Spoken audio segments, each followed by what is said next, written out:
Assalamualaikum warahmatullahi wabarakatuh. Perkenalkan, nama saya Najib Zidin Gumilang. Saya dari TRI 3A. Di sini saya akan melakukan hands-on untuk kuis dari mata kuliah.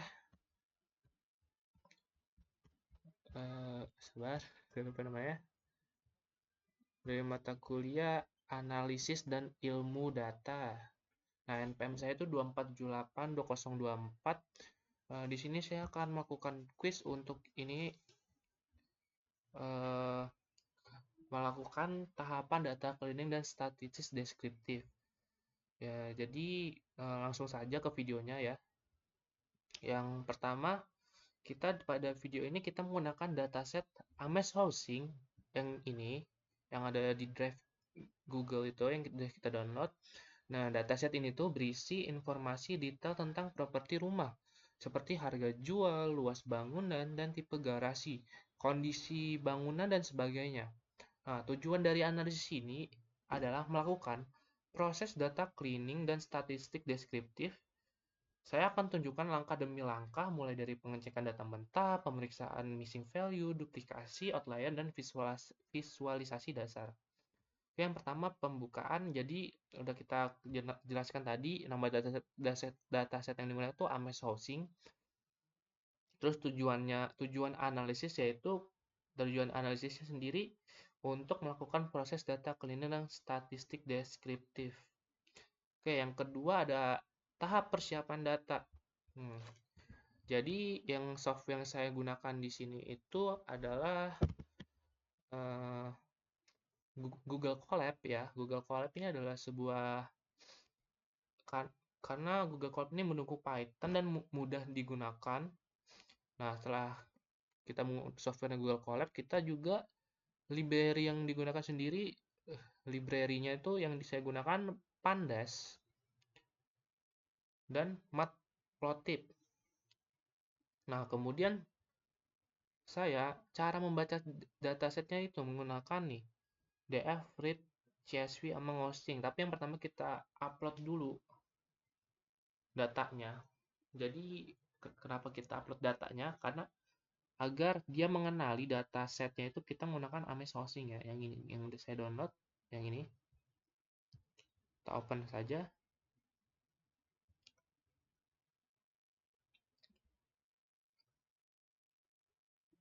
Oke, kita tunggu.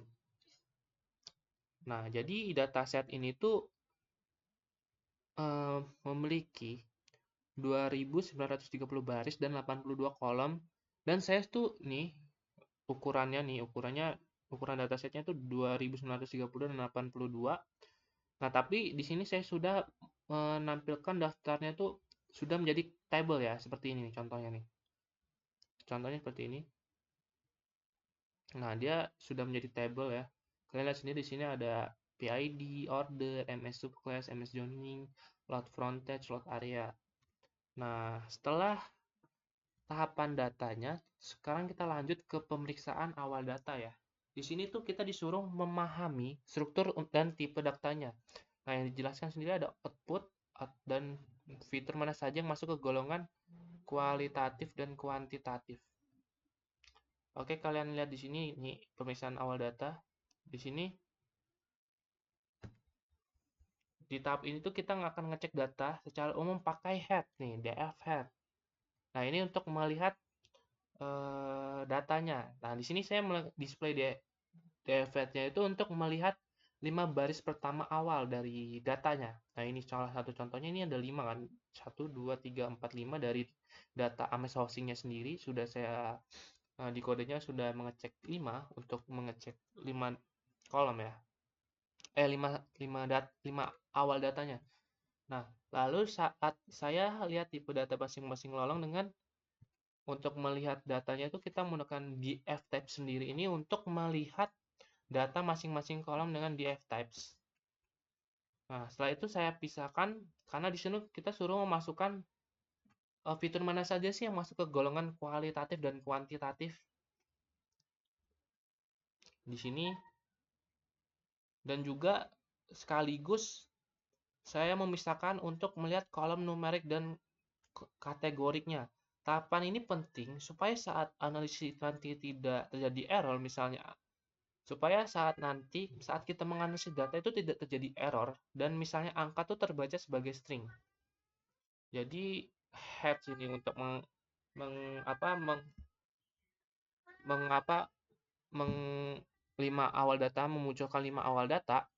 Terus setelah memunculkan 5 awal data, di sini kita pada data itu kita bagi menjadi ada sebuah data kualitatif dan kuantitatif. Contohnya INT ini order nih, INT 64, MS Joining ini object, load frontend ini float, dan kita bagi data ini tuh menjadi numerik dan kategorik ya, agar datanya tuh tidak terjadi error misalnya angka terbaca sebagai string.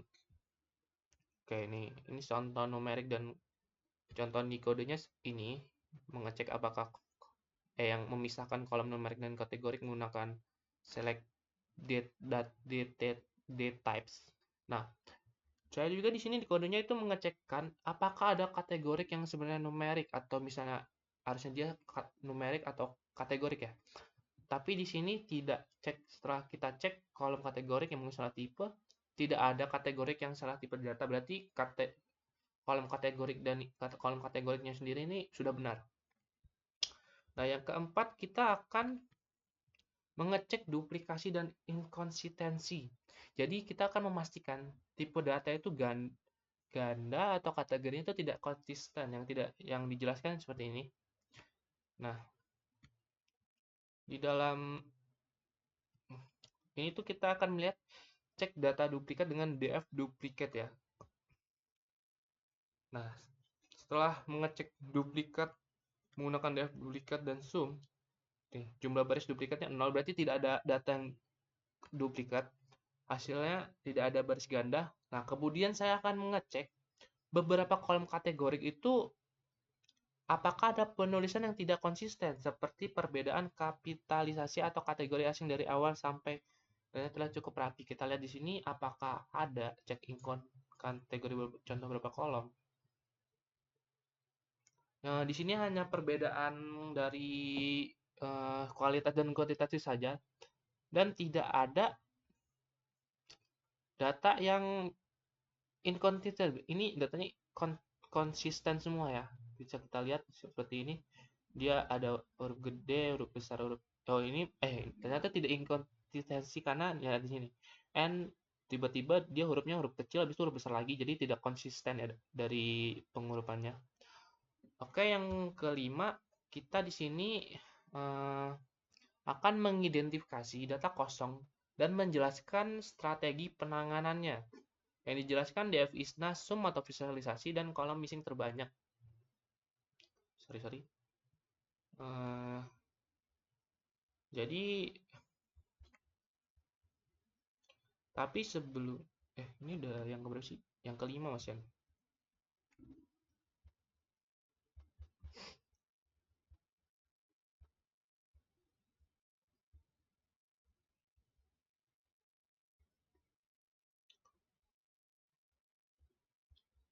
Sabar. Nah, di tahap ini saya tuh mengidentifikasi jumlah missing value dan melihat kolom yang paling banyak kosong. Lalu ada visualisasinya.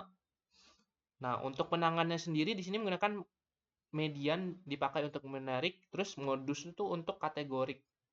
Kita bisa lihat di sini kita menggunakan jumlah missing per kolom df is sum, jumlah missing value-nya, jumlah missing per kolom tuh di order sendiri dia 0, di ms superclass ada 0, di yang paling banyak tuh ada di load frontage ya, ada 490 missing value-nya, dan kolom dengan missing value terbanyak tuh diisi oleh Fuel Kichi dengan missing value-nya tuh ada 2917.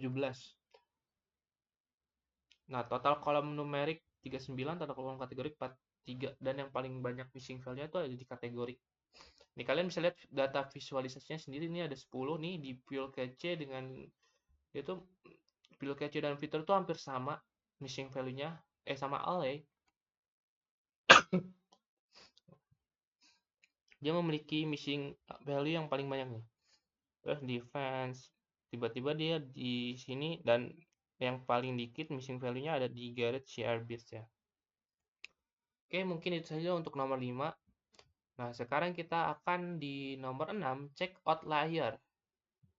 Tujuannya itu untuk menemukan nilai-nilai data yang menyimpang jauh dari volume yang disebabkan oleh input, pengukuran, atau karakteristik khusus. Nah, yang dijelaskan di sini itu jelaskan secara singkat apa itu outlier, terus eh, jelaskan mengapa peran penting melakukan deteksi sebelum analisis deskriptif atau modeling, terus tunjukkan variabel numerik yang dicek, contoh chain, total chain, dan tenor. Terus ya ini ada pertanyaannya. Terus kita jawab dulu itu apa itu outlier. Jadi outlier sendiri adalah nilai data yang lokasinya itu jauh dari distribusi normal mayoritas data. Biasanya tuh muncul karena data ekstrim, kesalahan input, atau karakteristik khusus dari suatu sampel. Jadi misalnya dia akan melakukan, kita akan mau ngecek data tuh berarti nggak ada kesalahan lagi. Jadi nggak ada kesalahan input atau karakteristik khusus dari suatu sampel. Jadi udah benar datanya.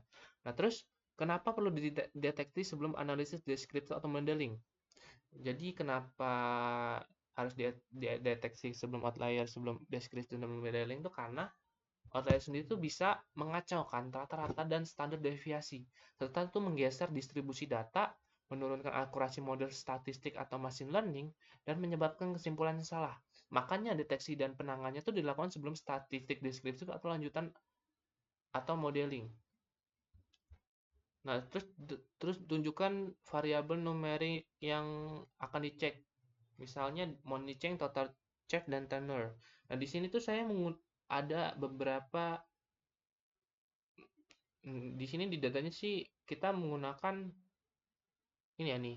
Kita di sini variabel numeriknya sendiri tuh sell price, GR live area, dan lot area. Alasan mengapa saya memilih 3 dari data yang ada, karena sell price sendiri nih harga rumah itu sangat rentan dan memiliki nilai ekstrim.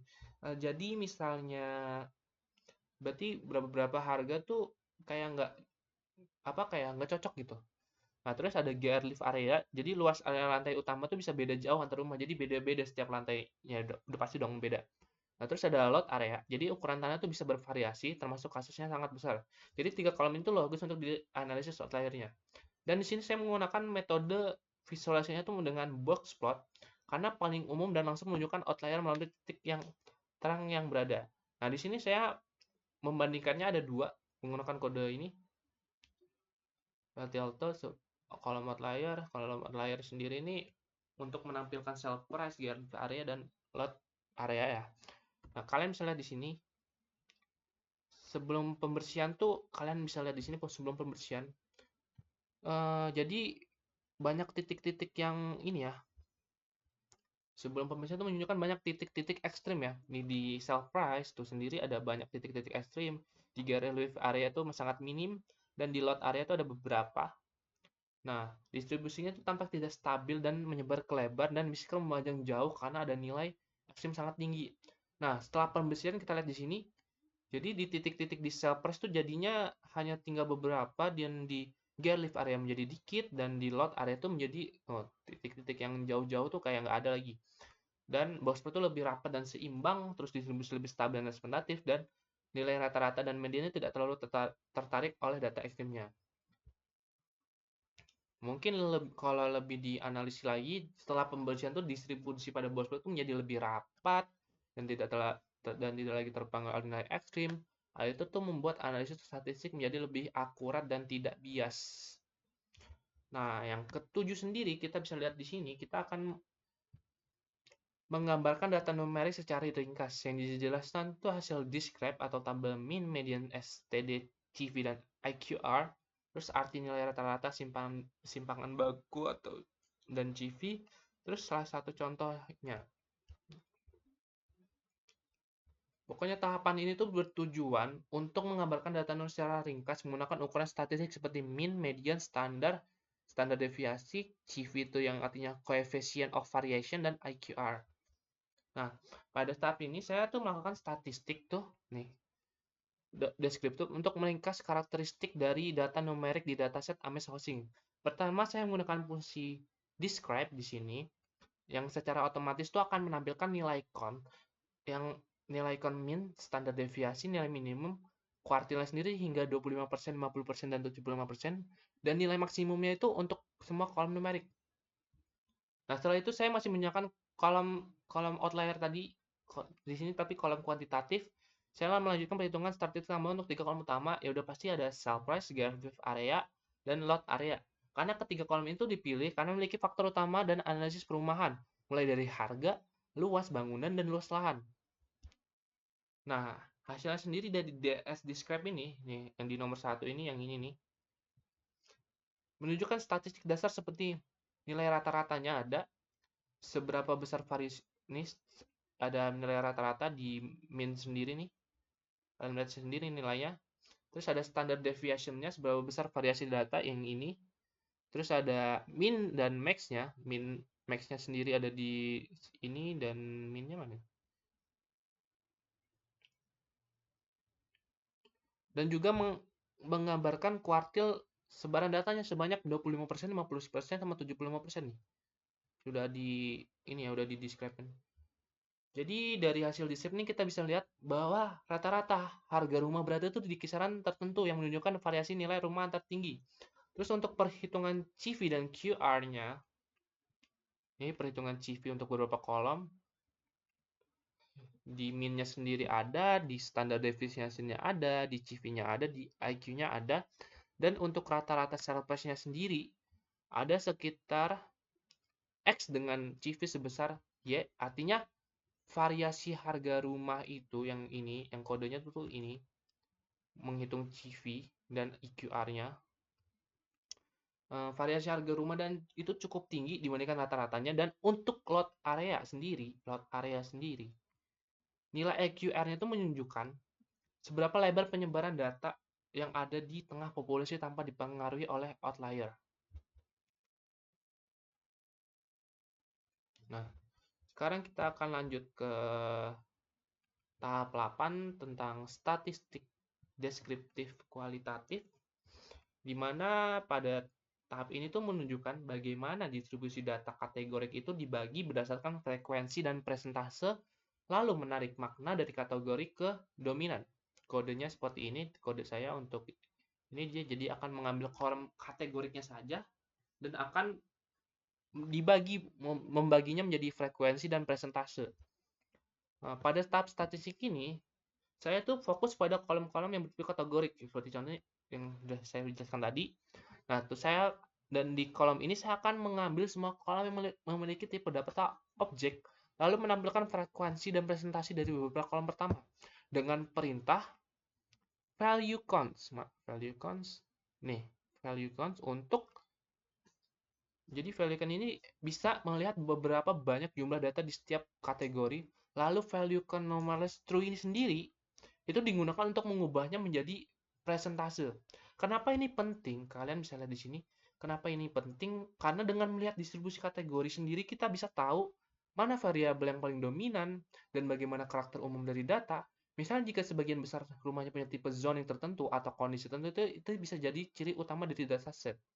Nah, contohnya sendiri kita bisa lihat dari output yang ditampilkan dari MS Zoning di sini. Pada kolom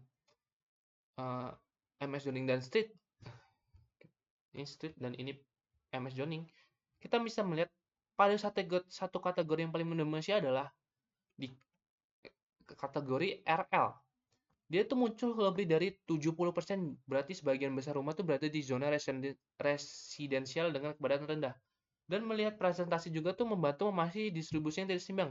Misal kalau hanya saja satu kategori, 1 atau 2% kategori yang tertentu yang muncul, bisa jadi tuh variabel itu kurang relevan atau perlu encoding khusus sama modeling. Dan frekuensi dan presentasi yang memberikan gambaran awal tentang potensi bias atau kecenderungan dalam dataset.